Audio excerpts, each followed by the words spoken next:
Cashless economy, भ्रष्टाचार पर रोक, ब्लैक मनी पर रोक, अर्थव्यवस्था में पारदर्शिता, चुनावी चंदा जो लोगों को मिलता है, जो पार्टियों को मिलता है, उसमें पारदर्शिता, उसमें ट्रांसपेरेंसी, ये सब आने वाली थी दोस्तों चुनावी बॉन्ड स्कीम से। लेकिन हुआ क्या? हुआ ये कि इसमें से कुछ भी नहीं हो पाया। ना तो पारदर्शिता आई, क्योंकि जो चुनावी बॉन्ड देते हैं पार्टियों को, उनकी पहचान जाहिर करने के लिए जो है रोक लगाई हुई थी। उसके बाद ना तो इससे ब्लैक मनी पर रोक लगी, ना तो इससे अर्थव्यवस्था में काला धन जो है वो रुका। तो फिर हुआ क्या? हुआ ये कि अभी भी तमाम पार्टियां मालामाल हो रही है। एक गाना है ना दोस्तों, गोलमाल है भाई, सब गोलमाल है। यहां गोलमाल नहीं है, यहां सब मालामाल है। ये इसलिए बोल रही हूं क्योंकि वो पार्टी जिसने इस बॉन्ड स्कीम को लेकर बहुत बड़ी बड़ी बातें कही कि भाई ये जो बॉन्ड स्कीम है ये अर्थव्यवस्था में एक तरीके से एक नया चेंज लेकर आएगी, देश की इकोनॉमी में एक नया चेंज लेकर आएगी, ब्लैक मनी पर रोक लगाएगी, फलाना फलाना दावे किए दोस्तों, उस पार्टी को इस चुनावी बॉन्ड स्कीम से सबसे ज्यादा फायदा हुआ। अब एसोसिएशन फॉर डेमोक्रेटिक रिफॉर्म्स यानी एडीआर की एक रिपोर्ट ने फिर से तहलका मचा दिया है और बीजेपी के लिए खासकर मुश्किलें खड़ी कर दी है। ऐसा नहीं है कि सिर्फ चुनावी बॉन्ड बीजेपी को ही मिला है, और भी कई ऐसी पार्टियां हैं जिनको मिला है, लेकिन बीजेपी को तमाम पार्टियों से 6 गुना ज्यादा चुनावी चंदा मिला है दोस्तों। इस खबर में मैं आपको जब आंकड़े बताऊंगी ना तो आपके पैरों तले जमीन खिसक जाएगी कि हमारे देश की सत्ताधीन पार्टी जो बहुत बड़े बड़े दावे करती है, उनके खजाने किस कदर भरे हैं चुनावी चंदे से। इस खबर में आपको बताऊंगी, आखिर तक इस वीडियो को आप जरूर देखिएगा। नमस्कार, मेरा नाम है जयंती झा और आप देख रहे हैं देश नीति। चुनावी बॉन्ड का मामला दोस्तों 2024 में लगभग बहुत जोरों शोरों से उठा था और ये बात तो किसी से छिपी नहीं है।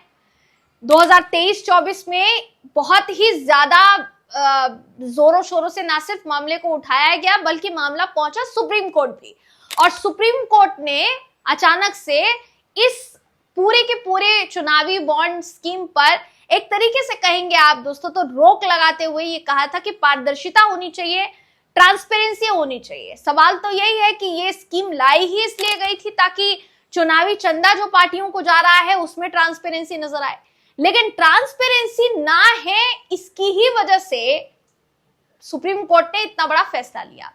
अब एडीआर की रिपोर्ट फिर से क्या कहती है, वो और चौंकाने वाले खुलासे कर रही है दोस्तों। 6 गुना ज्यादा का मतलब समझ रहे हैं आप? तमाम विपक्षी पार्टियों को या जितनी भी पार्टियां हैं जिनको भी चुनावी चंदा जा रहा है उनसे 6 गुना ज्यादा बीजेपी को चुनावी चंदा गया है। आम लोगों ने जो चुनावी चंदा दिया है उसका आंकड़ा भी देखकर आप चौंक जाएंगे। हमारे देश में गरीबी है, हमारे देश में भूखमरी है, हमारे देश में लोग बेरोजगार हैं, लोगों के पास जो है रोजगार नहीं है। कई स्टेट्स में इसको लेकर प्रदर्शन होते हैं, कई स्टेट्स में इसको लेकर आंदोलन किए जाते हैं। बावजूद इसके अगर देश की सत्ताधीन पार्टी को आम लोगों द्वारा इतना इतना पैसा दिया जा रहा है चुनावी चंदे के तौर पर, तो ये तो चौंकाने वाला होगा ना दोस्तों।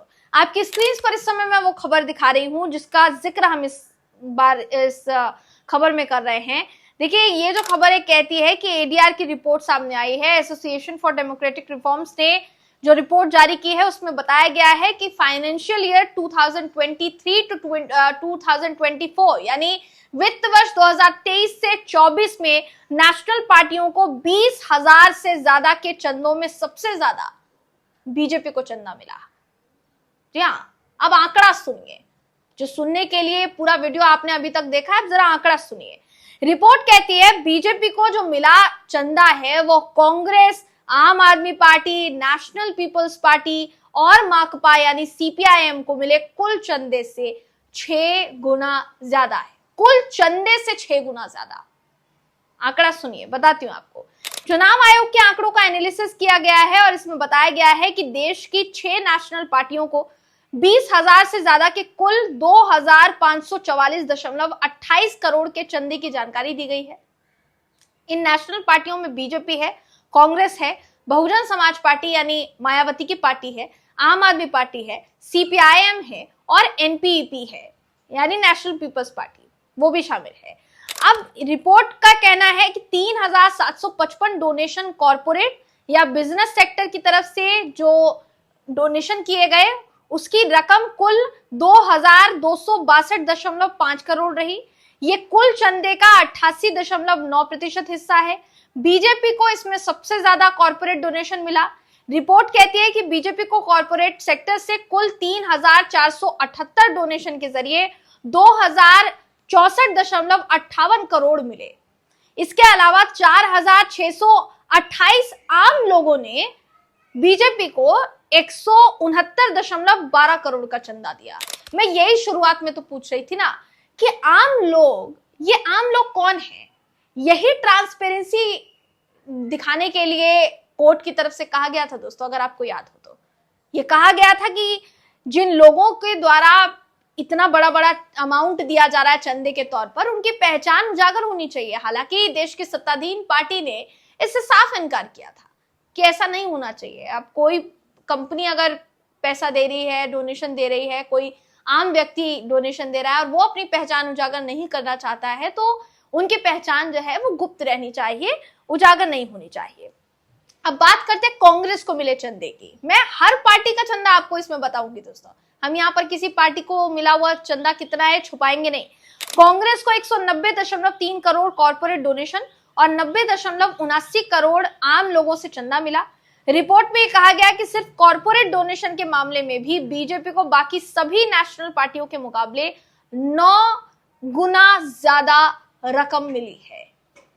ये कारण है कि फिलहाल के लिए ये जो पूरा मामला है चर्चा का विषय बन गया है, क्योंकि एक बार फिर से बीजेपी जो है यहाँ बहुत चर्चा का विषय बन चुकी है। जाहिर सी बात है, अगर किसी पार्टी को इतना डोनेशन मिल रहा है तो कहां से मिल रहा है, कहां से आ रहा है डोनेशन, इस बात का तो अंदाजा, इस बात की जानकारी तो जनता को होनी चाहिए ना, सार्वजनिक तो होना चाहिए ना दोस्तों।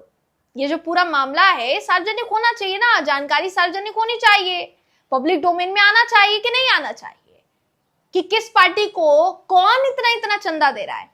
पॉलिटिकल पार्टियों को चंदा देने वाले जो टॉप 10 डोनर्स हैं, जो डोनेशन दे रहे हैं, उनमें कौन कौन से मैं आपको बता देती हूँ।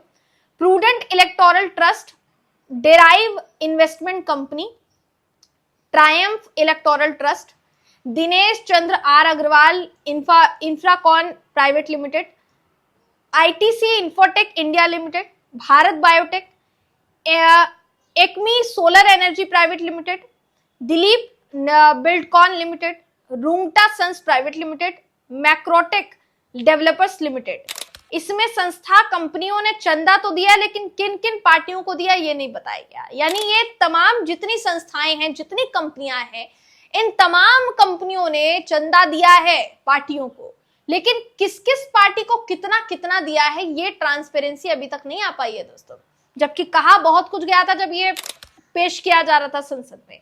अब चुनाव आयोग ने पिछले साल 2024 में 14 मार्च को इलेक्टोरल बॉन्ड का डेटा जो है वो अपनी वेबसाइट पर जारी किया था। इसमें भी भाजपा को सबसे ज्यादा चंदा मिला था दोस्तों। पार्टी सबसे ज्यादा चंदा लेने वाली पार्टी थी।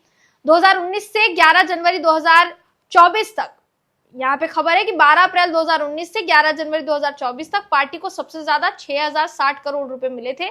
लिस्ट में दूसरे नंबर पर तृणमूल कांग्रेस और तीसरे नंबर पर कांग्रेस पार्टी जो है उसको पैसे मिले थे। तृणमूल कांग्रेस को 1609 करोड़ और तीसरे नंबर पर कांग्रेस पार्टी, जिसको 1421 करोड़ रुपए की राशि जो है चंदे के जरिए मिली थी। अब इलेक्टोरल बॉन्ड योजना की बात करें तो उसके बारे में भी आपको जानकारी होनी चाहिए। 2017 को वित्त मंत्री अरुण जेटली ने इस पूरे बॉन्ड स्कीम को पेश किया था। ये एक तरीके का प्रॉमिसिंग नोट था दोस्तों। इसे बैंक नोट भी कहा जाता है। कोई भारतीय नागरिक या कंपनी खरीद सकती है और राजनीतिक पार्टियों को फंड इससे दे सकती है। 2018 में चुनावी बॉन्ड योजना शुरू की गई थी। सरकार ने इस योजना को कैशलेस डिजिटल अर्थव्यवस्था की ओर आगे बढ़ने में एक अहम चुनावी सुधार बताया था।